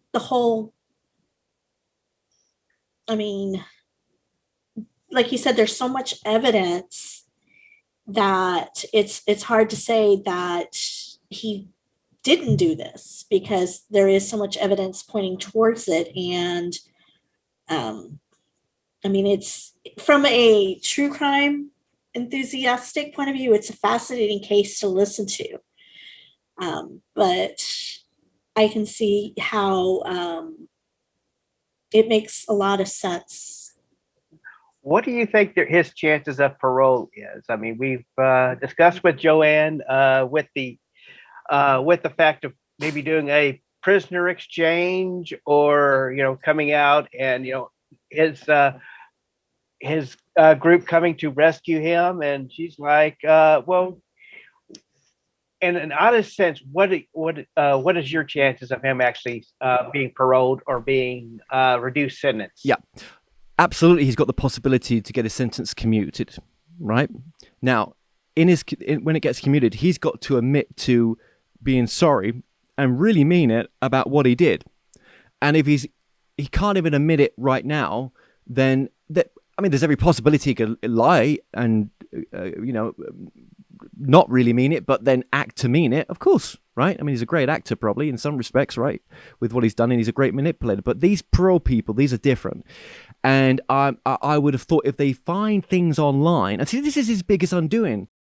When they start to look online and just see if there's anything out there in the general public, which they will do, all that he's put out there will be his undoing. Now, he's going to say, I never said anything, my wife did. I never said nothing to her. Like, prove to me where I've said anything on an interview. Well, actually, we'll get to that in an interview, or anything in writing. Now, I don't know what letters they've exchanged, which would talk, or what things have actually been exchanged between letters with Kerry Cassidy that they could tie back, or with Joanne. But I reckon very little, except he did do an interview with KALW not too long ago, and where he admits to being draft 11, and he was in Vietnam. And I think if they come across that, they're going to see that stolen ballot, because he's got no way to prove it. But here's something really interesting, actually. Joanne said on your show, and she said this on many others as well, that she has got the proof. She's got top secret paperwork. Am I wrong or right? Yeah? Top secret paperwork of his files. Is that what she said? Yes. Yes, right. Top secret paperwork. And she's got portions of his DD-214. Right? Correct. Let's just look at this differently, right? If she's really got that, isn't that means to doing something about his case? Isn't there something that could be done? Isn't that then, by not releasing these now non-classified documents which are at her house, she's just letting Mark rot in prison? If that's one of the things that I was curious about, and I think I even asked her is about, or that came to mind, is if this is true that he is part of this intergalactic space program, and all this is, why would they just leave him there? Regardless of that, what she's got, she's letting him rot in prison, because that's stuff that would get him out. That's stuff that would be grounds for something, right? Another habeas. Now, if that's true and she's got that, why, Joanne, are you letting him rot in prison? Or are you going to say in the comment section here, maybe she's going to say nothing because she's gone quiet right now, because, maybe she's actually having there's something going on that she's like, what's going on here? Do you know what I mean? Have I been lied to? I don't know. I don't know if we're there yet, because there's, it's all talk from me, and talk is cheap, right, in some sense. But I've got 23 interviews, all the court testimony, and the people that were there. I think she's going to say that she can't release it on Mark's orders, because it's he's going to get in trouble. It's the perfect out. Everything's an out, isn't it? Everything's a lovely little out somewhere. But there's got to be somewhere something of logic and common sense that's got to come into any answer she gives. And that's not a logical, common sense answer. The only reason she's not putting it out is because he faked it and he gave it to her. And he's not going to have that exposed. It's for her mental health abuse to Get her in more. Get that fishing line in. Come on, Joanne. You believe, don't you? Do my bidding. This is my dream. It's your dream. But you can see the cracks showing when she does the book that she does, because she's becoming empowered. There's a change. Now, she could be manipulative.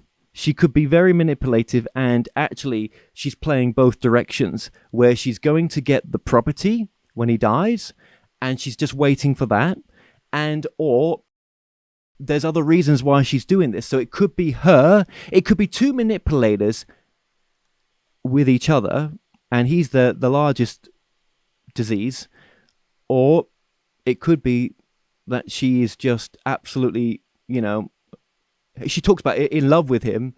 I gush, almost when he comes in. I know that he's a captain because, Captain Mark Richards is walking through. You can tell the presence. People forget that his dad was in the military for a long time. Here's another thing about his dad as well. He talks about all these secret space program missions with his dad, right? Dad was in a wheelchair in the court trial. Dad was with a walker. Has Minerva got facilities for the disabled? Do you know what I mean? I doubt it, unless he's controlling it from his wheelchair. No, Mark never released any of this until his mum died, because even though his mum died of dementia, they would have been so upset with them doing this. When the year Mum's Mark died was the year he sent Joanne to the conference. First conference. Mum's dead now. Off you go. Do my bidding. And it's this reinvention of Pendragon, this ability to manipulate people. I guess he's bored, right? I guess. But at the same time, there's something deeper that he's getting from it. Do you know what I mean? There's some kink that he's getting from it. And I know people are going to disagree with me, but I do feel sad for her. I do feel sad for Joanne. There's so many holes in this, right?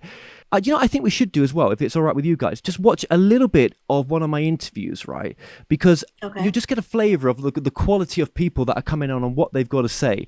Now, this is an unedited version of the interview that I was going to get invited Joanne and some of her people like Gillian Banks. Gillian Banks is a lady in England that is a friend of Joanne Richards, and Gillian Banks, I think Joanne does her bookkeeping as well. That's her UK client. But I believe that Gillian Banks is channeling Lloyd Ellis Richard, the father of Mark Richards, to Joanne quite a bit. And she's, misleading Joanne in believing that what the message that's coming through from this channeled message is, you're doing great, Joanne, whatever it is, keep it going, this is all true. No. Why is she getting that misleading message from Gillian Banks and other channelers? Well, I guess it's as simple as this. That's what she needed to hear. That's what her soul needed to hear, to carry on, to go as far as possible with this until something breaks, which will be the progression of her soul, or the expansion of something. Because how is she going to really feel when she finds out that she's been duped by this man that she loved? And I even look at the pictures on my wall, and I'll put some pictures on this screen of them together. You can see how in love she is and besmitten she is by him. So I don't even want to say anything from that before I play a video. Let's just play a video. Okay, let's just go. I'm gonna skip bits. Let's just go from the very beginning. Okay. So this is retired Deputy DA Edward Barbarian, 42 years. He put Mark away, and he was at many of the parole hearings across in Hoover over the years. I asked him what was it like to meet Ellen Baldwin and what this murder did to her and her family. And he talks about it. It was just devastating. Yeah, my perspective on this is I just want to make sure that it's very clear really who Mark Richards is. And a lot of this bizarre stuff that I now see that's out there is just very strange. In all the cases you've done, what was different about this case? This one, just the use of, I guess, use of the fantasy tale to try to entice and recruit the people he wanted to help him commit this murder and theft that he ultimately set this whole thing up to accomplish. And the way he did it, the way that he developed this plot, was different than what you see in many cases that you deal with. Thank you. So this is we're going to get back into the case a little bit. This still relates to it, but have you kept up with the, and we want to call it nonsense, of what's being posted about Mark Richards currently? To be honest, no, I have not been following that on a regular basis. It was until your folks kind of reached out to me and said, here's what we've been finding. I did some quick Google research to see some of this stuff, and it's very strange. But I was not, regularly every month or year trying to figure out what Mark Richards was doing. He just is a very disturbed young man. Not young man anymore, but was a very disturbed young man. I think very narcissistic, and compelled to try to accomplish things from a money standpoint that he couldn't do through his own business efforts. And the way he got into this was just very strange. Do you recall any evidence forensically linking Mark back to the wrappings that were on the body of Baldwin, or any? Well, that's why. That's why the truck is so important. That when they made that contact with the truck, you find in that truck the material that was used to wrap his body. You found cable material, duct tape, and we did have experts from the California Department of Justice come in and testify about the fact that I believe it was the cable. Yes. There was a match involved that they could say that cable had been used to wrap the body or secure the boat motor to the body, so that with Mark, being the one in possession of that in that truck, that is a forensic link to him in the crime. And there's duct tape too in there, because the body was wrapped with duct tape, and we did have some work done on that. And the duct tape, from a forensic standpoint, it's kind of like looking at a bullet rifling. You know how you have stripes and things that appear when someone's been shot? Well, you can look at the construction of duct tape, and it will have unique patterns as far as the material that's used in the duct tape roll. And that duct tape roll had the same type of markings that the ones that were found on the body had. So you had that type of a link forensically. In those days, what was this, 1982 or so? Yes. DNA was not really a thing that was, it was out there, I guess basically in Great Britain at that point. Yes, it was. But but it really was not something that was being used regularly like it is now. So we didn't have that type of DNA material available, or even probably the training or knowledge on how to look for that. I believe there was a bloody paw mark. Oh, yes. Yeah. What before DNA, what was used was the standard blood typing work that can be done when you find a blood sample or bodily fluids, and you could get ABO typing, things of that nature, as well as some other markers. And what was found at the murder scene, which was the classic garage owned by Baldwin, on a bumper was the bloody palm print of Hoover. That was there. His current wife goes on she's been on a number of talk shows. I mean, she continues because they don't vet her and they'll just take her on to tell her story. And in most of those shows, she talks about Mr. Baldwin being a child pornographer, and that Mark found out that he was actually making child porn. I don't believe that was ever in the court case. And as I spoke to Walt, it wasn't. As I spoke to Detective Costa, he did say to me that had even come up at the time, that would have been in the court case. It would have been part of whatever was presented. We don't try to, your victims come in all shades. as to what their characters are like. That as horrible as that type of a thing would have been, it would have been something that would have been rolled into the case as part of the material. It would have been obvious if that had come into the case that it would have been something, again, that can be pointed to that Mark Richards would have used. What do you recall of Mark's mother, Lois? And she was an enabler, I think, of him. She was extremely protective of him. That's about what I can say. She definitely, I think, was part of Mark's problem was his mother. But that's interesting. And what do you remember of Mark's father in the court case? Not, to be honest, not a lot. He was not in physically a very good condition, as I recall at the time. One of the things I did pick up in looking at this material that's been floating out here is how Mark is referred to as a naval officer or something. He was not in a captain. Yeah, which is just ludicrous. He was never in the military that I'm aware of. Now, the father was I'm told, was a different situation. He did have some military contact, was a respected military man, I believe. But his son, Mark, was not a captain in the Navy by any means. So I don't know where that all comes from. So with his father, then, was he in a wheelchair during the court case? Yeah, that's what I recall, is that he was in a wheelchair. And I really had very little to no contact with him. I believe he had a metal plate in his head as well. He could have. Yeah. Yeah, I don't know. So he was wheeled in by Lois into the court, I guess.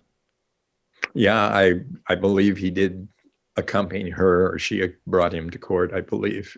In the wheelchair, yeah.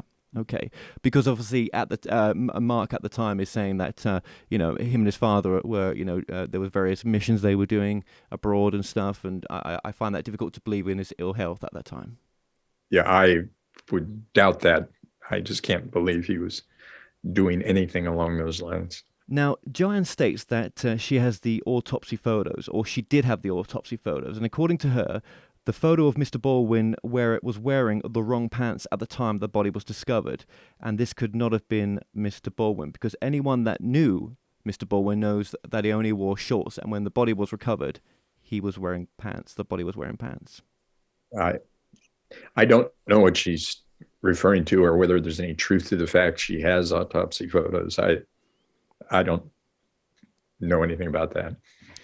Joanne Richards states that the death of Mr. Baldwin was changed 3 times. What do you mean by changed 3 times? Well, she's saying that the death date, I do apologize, the death date of Mr. Baldwin was changed 3 times. Well, one of the issues was trying to exactly pin down when the actual killing occurred. As a charging documents usually are worded in the sense on or about whatever the date is. Remember, his body was found on a certain day floating, and then trying to backtrack back to when the actual killing occurred. That becomes more of an issue, a difficult issue to say exactly that it was, July the 6th or July the 7th, or in a range. It was never consciously changed because there was some nefarious reason to change it. It was trying to be as accurate as we could about when the actual killing occurred. Joanne Richards uses this term that what she says, when you look at these other things she claims to be happening, how can you give her any credibility on anything that she says? She talks about something. She says that all the people involved, the kids involved especially, had family ties to what she calls the New World Order, and that the New World Order hated Mark, and this was a crime to put Mark away as a political crime. I've no information that we ever gathered there's anything close to that existed. Again, Richards was manipulating these people. They were not. It was not the reverse situation in any way. Absolutely. Mr. Joanne Richards claims as well that Andrew's testimony was hearsay and he never witnessed the death of Baldwin. And usually, she says, in U.S. courts, you're not allowed to use hearsay testimony in U.S. courts. He could testify and did testify to what he had knowledge of. And hearsay does have exceptions that can be used if it goes to what we call admissions, as to the fact that if Mark was telling them that here's how this murder could happen, those could be statements that now could be retold. They're hearsay in the sense that, Mark's not on the stand telling these things or whatever at the time, but they are exceptions to the hearsay rule, having to do with admissions or co-conspirator statements used to accomplish the object of a conspiracy, which would be the killing of Richard. I mean, there are exceptions. So just a blanket statement that hearsay can't be used in some fashion is not a correct statement of the law. She also, Miss Joanne Richards, states that Andrew Campbell, I should just say Andrew, changed his testimony at least 3 times to suit the DA's narrative. I don't, again, I really don't know how to comment on that. He told what he could recall. He answered questions that he was asked. Could there be inconsistencies? Sometimes, most witnesses do. From time to time, there are some inconsistencies, but the substance of what he said is strongly supported by all the corroborative evidence. And I don't think there was major inconsistencies that would cast his testimony in doubt as to what he knew or what happened. If Mark had served in the military, right, that would have been in his case, in his defense, wouldn't it? I mean, well, I would assume as part of what you could, I don't know if the records are still available or not, the probation investigation and reports that would lead to, that had to be prepared before final sentence was pronounced and things of this nature, they go into backgrounds and check things out like that. I have nothing that shows that he was active military at the time. Again, his father was. Yes. But as far as him, no, I have no information on that. So when you hear now that he's going by Captain Mark Richards, and even on the interview, the number of interview shows that Joanne's doing, where they talk about, they refer to Mark as Captain. How does that make you feel when you hear that? Well, I think it's disgusting, for one thing. And, the Navy, I'm sure the Navy, they're probably not even paying that much attention to what he's doing at the moment. But they would certainly, I would think, find that to be very offensive. A naval captain is a high position in their chain of custody. I mean, that's a higher level officer than just an introductory ensign or something. That's somebody that's, been there for a while, has worked their way through the chain of command, and a naval captain is not an insignificant position. Just to let you know, at the Smithsonian National Air and Space Museum, his wife has laid an honor with Captain Mark Richards and his father's name on a wall of honor there as well. So that's disgusting if that occurred. Well, the father, I don't want to belittle his father. His father may be very well and deserving of recognition. He was. We've got his DD-214. Okay, but Mark Richards, no. Yeah, I went down to the Smithsonian National Air Museum in Washington and took video and photographs of the memorial to Mark with many other people. But it is disgusting, and the Smithsonian right now to this day are not making a comment on it. But we think they're going to at some point soon. Okay. So just to let you know, this goes deep. Could you even go down the road that there was mental abuse that took place with Mark Richards towards Cross and Hoover? Of course.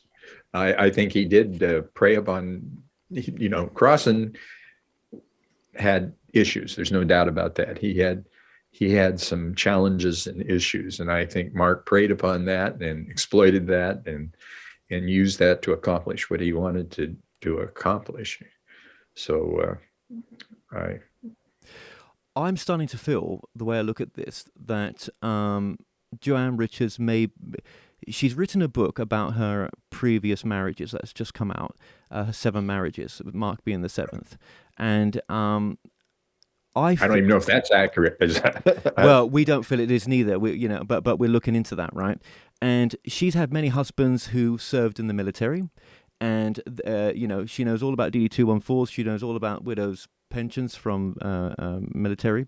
Mark has nothing. It's obviously because he was framed by the deep state, so all his records have been wiped, basically, right?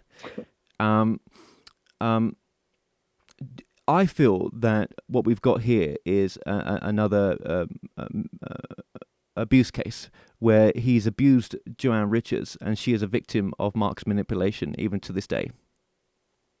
Well, I wouldn't disagree with you. Mark's team, Mark's supporters, because he's got many in prison, because of obviously with him having been made quite famous in the alternative fields like the UFO circuits and stuff like that, from his wife going on large platforms. A lot of the supporters say, look, we're way past the point of debating a 40-year-old murder case. It's not about that anymore. What would be your response to that? Well, if you could talk to all the Baldwins about, what does the surviving victims' family feel about that? And I don't know how to answer that other than to say that you've got to respect the fact that in murder cases, the surviving victims, their families, have to live with that for the rest of their lives. He is well deserving of having to sit and face the punishment he's facing for what he's done to that family. All right, just bear with me. Stop share. Let's get you back. Okay, so Richard, you're on the screen. Hello. I don't know, thoughts on that's just one of our interviews. Just your feedback after hearing what the DA said. And I'm sure if Joanna was here right now, I would have her on right now, but she would just say that that's not true. He knows nothing about the secret space program, and that's his take on it. This is a seasoned DA, right? So I'm would be with him any day, over any other nonsense. But you tell me what you feel. Well, what I basically was going to add the fact of this has nothing to do with the secret space program situation. This is a murder case, and this is his defense that I was at a party when all this happened. I'm not adding the whole UFO thing, but that was, so they're.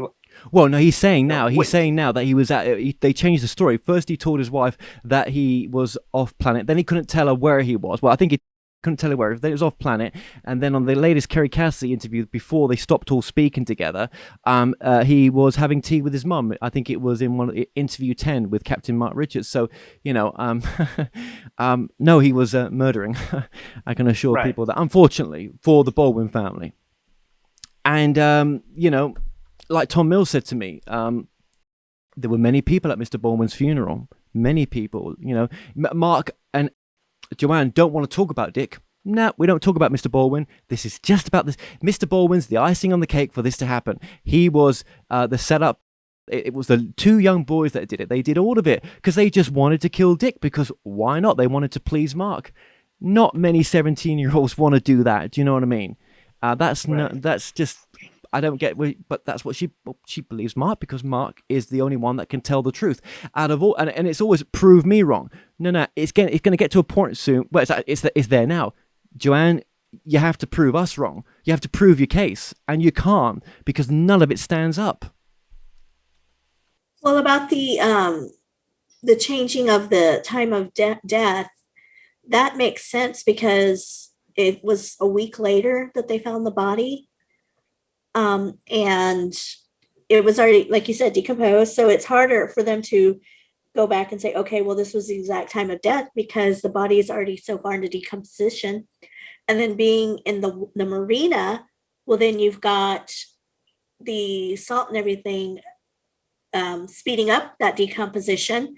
You've got animal life feeding on the body. I mean, we've heard other cases of people who've been dumped in the water, and when they find the body, they can't determine a time of death or a cause of death because of the fact of so much has happened to the body itself. So to me, the time of death, it makes sense to me that they couldn't figure out the exact time of death right away with everything that had gone on and had happened with it. Absolutely. And then, when you look at the nonsense that Mark's putting out there about what he was been up to in his life, and then when you look at what actually, when you put where you found him, with people, and then where he's saying he was, it just, nothing matches up.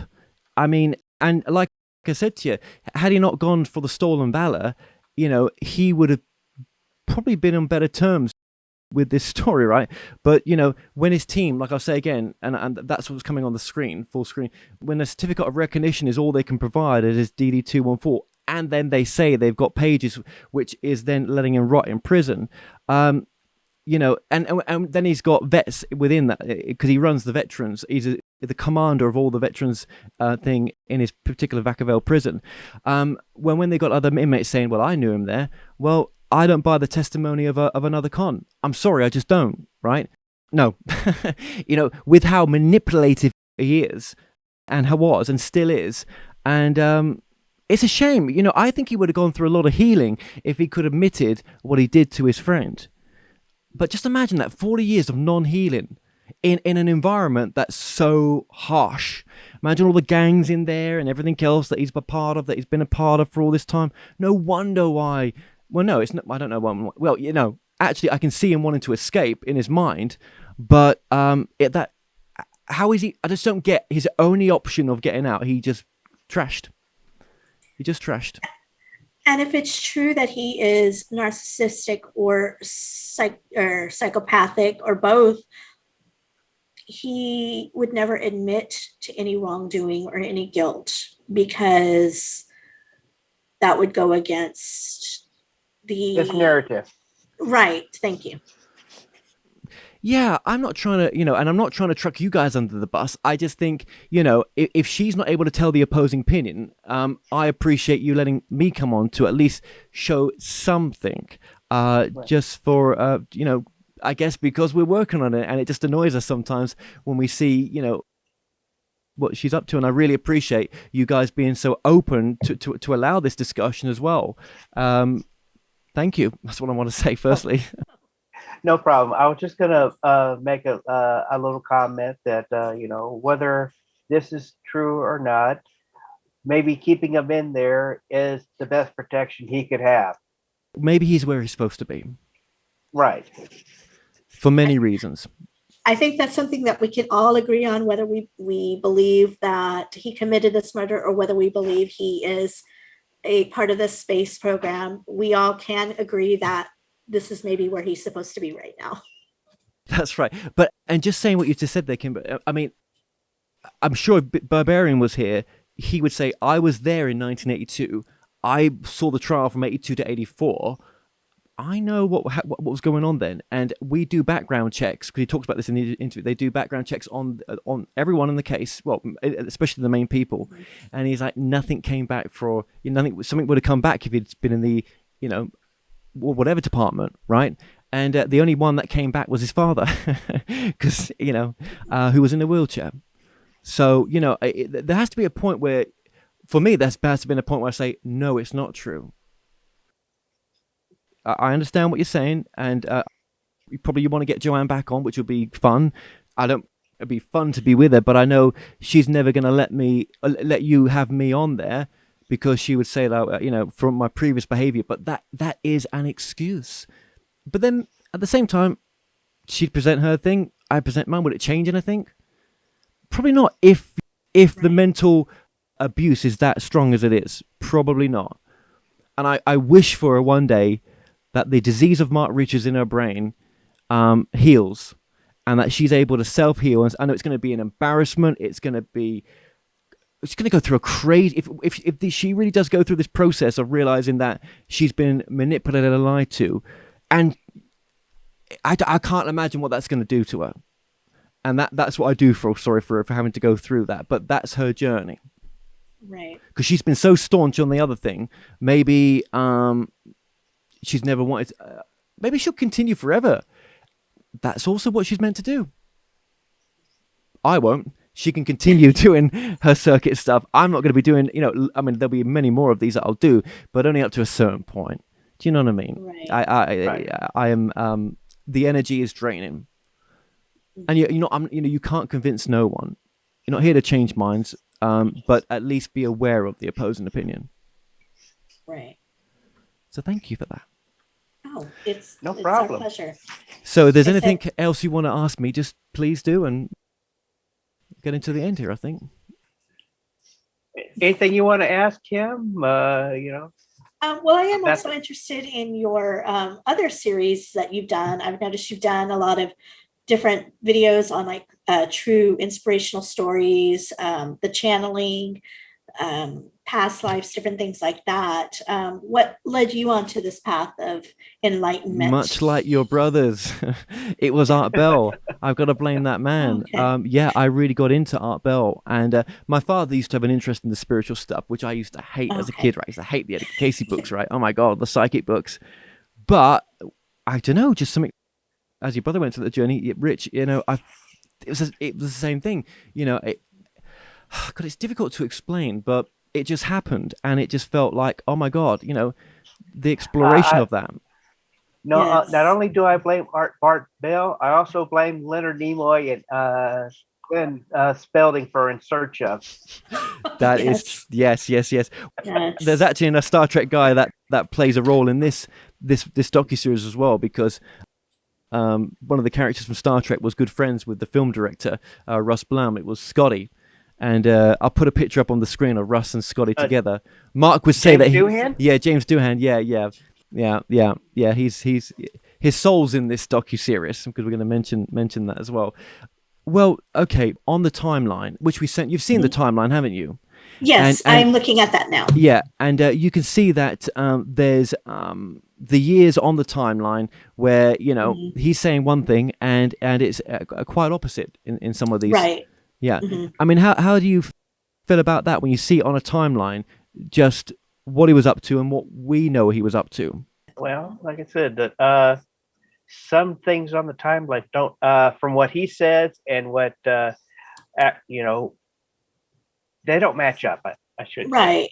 And the one that sticks out to me is the being in Vietnam at 13, because as Richard said, even if he would have lied about his age and said, oh no, I'm 18 and I'm ready to serve, from the picture that you showed me when we first met of him at 13, I don't think he could have passed for an 18-year-old and gotten into Vietnam personally. No, and then flying helicopters and everything else, right? There's basketball pictures that we're putting up on the screen now. We've spoken to his high school, his university. There's pictures of him, whilst at university coming up on the screen.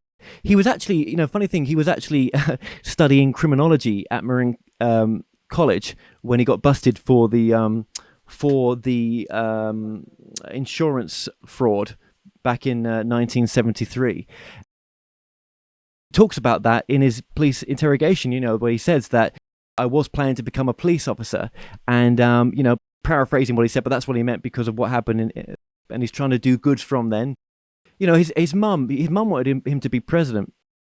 His ex-wife Karen told me that, because she used to spend time with his mum, and she wanted him to be the president. She had very high hopes. She wanted him to be his father wanted him to be in the military, but like Karen said, he hated the whole Vietnam thing.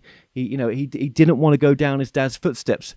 But all of a sudden, 30 years later or less, of course he was. But he only did it when his father and mother had passed, so he could get away with the story. And every story he tells, everyone that's involved in his projects are dead, so they can't be questioned. Funny that, isn't it? And he told a story to his wife once, how he was having circulation problems, and he was taken to the hospital, I think it was externally away from the prison that he was at. And they told him that, hey, Mr. Richards, if I didn't know better, this circulation on this leg or these legs, I think it was leg, it looks like you're suffering from someone that's been in space. And then Mark was like, if only you knew. And of course he tells that story, which is just baloney, to his wife, and it's not true. How has she got any way of verifying? But like she said, she has to believe him. She has to. And Mark wouldn't want to make himself look stupid. And Barbarian said that's the one thing he wouldn't want to make himself look silly by getting caught. But he is getting caught. And I can imagine Gillian Banks, one of his big supporters, and there's another account that's out there called Dorian as well that we've been interacting with. And we believe that Dorian is also Mark as well. Mark is talking to us right now. And because we can tell by the language, yeah, it's so verbose. You can tell it's Mark, right? And that's interesting watching that. Now, whether they're getting that from the email prison system and then using this other person's account to present it on there, or they must be, I guess. And it's just like all the reports that they made up as well, all the EDH reports that you can get online. Joanne, in many interviews, admits to sourcing information for him, providing him with the research. She doesn't connect the dots that he's just taken other people's work. And she's a publishing company as well, Dragon Hill Publishing, which obviously allows books and material legally into the system, because you can't just send books and material into the system, but a publishing company, you can. Right? And also documentation within the prison system. There's no such a thing that if he gets a top secret document from wherever, the system is allowed to open, and they do open it. They even open up the client lawyer content as well. So you lose all your rights. So everything he's telling her, she just doesn't want to verify. Just like she didn't want to come on Barbarians. And I'm doing this as my continuation. Like, if she can listen to this, then just maybe somewhere she might just think, what about this time? What about that time? Oh my God, I think it's time to not sell the house, keep the house until he dies, and I'll just get the money for it. That's what I'd or maybe that's a long-term goal. That's their business. That's their business. So I think that's it. I'm probably as done as you are, and I just want to say, just remind the audience of your website for those still watching. Yes, we're on skepticpsychic.com is our website, and we have our podcasts every Sunday live on Facebook through our Facebook page, Skeptic Psychic. We're also on Twitch and YouTube and Twitter, Instagram. We are working on a TikTok, but as you said, there is a lot of work that goes into it. And then we also add the recorded portion to wherever podcasts are found, usually a couple of weeks later. Yeah, usually that's where we have the audio versions of it. Yeah. Yes. Well, I hope at this very early part of your career that you'll look back on this with and see that you actually helped a lot of people by doing this, unbeknown maybe even to yourselves, right? Yes. And yes, I mean, myself, I still believe, I still want to do these shows and just as yourself, but I think this is definitely there's definitely it's hard to discern sometimes when you only get one person on for one time and you don't get and research takes a long time, right? But yeah, I suppose it'd be interesting to see where you go with your show as well, most definitely. Yeah, we look forward to having you back on to discuss other things like spirituality portions of your journey. So yes, definitely. I'm up for that, most definitely. And I just want to thank you both so very, very much for coming on. So thank you. Thank you.